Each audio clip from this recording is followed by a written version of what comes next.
All right, thank you yet again for joining me in yet another video wherein I will be reading a paragraph to you, such as the one located just to my left. Embedded within it are the potential for errors related to grammar, punctuation, and syntax. Please bear that in mind as you listen to me read. Afterwards, I have the hiccups. I'm going to step out of frame and ask that you pause the video to make corrections on your own.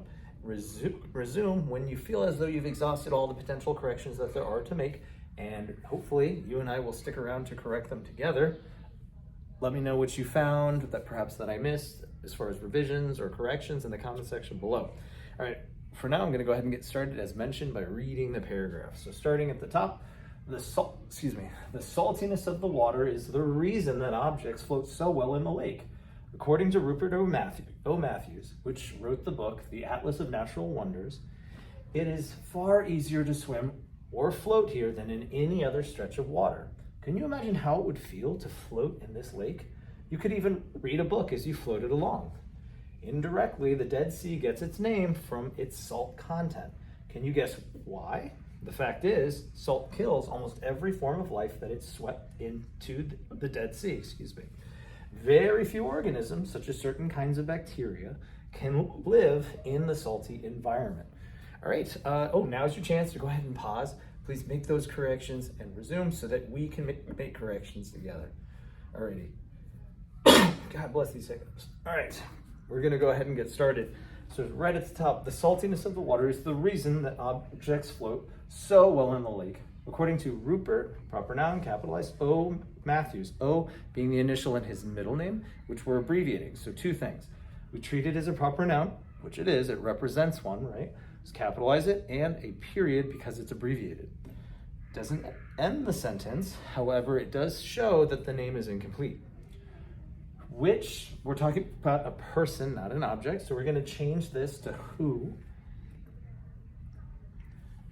wrote the book, The Atlas of Natural Wonders. Each part of this, with the exception of that preposition, needs to be capitalized. And because it's a book title, it should also be underlined. So I'm just going to drag that underline. And here is a snippet of a quote. So we're jumping or quoting in the middle of a sentence. Because of that, we use this thing called an ellipses, which are actually 3 dots. Instead, we have 2. I know that's a mistake, so I'm going to go ahead and add that extra period or that dot. 3 dots for an ellipses. It is far easier to swim or float here than in any other stretch of water. Can you imagine how it would feel to float, O-A, not A-O, switch those, in this lake? Now that's an interrogative sentence, yet for whatever reason it ends with a period. So we're gonna go ahead and get rid of that period and replace it with a question mark. You could even read a book as you floated along. Indirectly, the Dead Sea, which is a proper noun, we need to capitalize both elements, gets its name from its salt content, which should be with a C. Can you guess why? Again, interrogative, let's add a question mark. The fact is, salt kills almost every form of life that is swept, swept into the Dead Sea. Very few organisms, such as certain kinds of bacteria,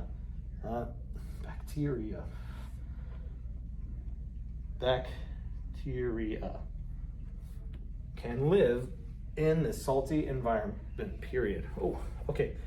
Hopefully you found all the corrections. Again, let me know which ones perhaps that I missed, which does sometimes happen in the comment section below, or which you feel I should have done otherwise.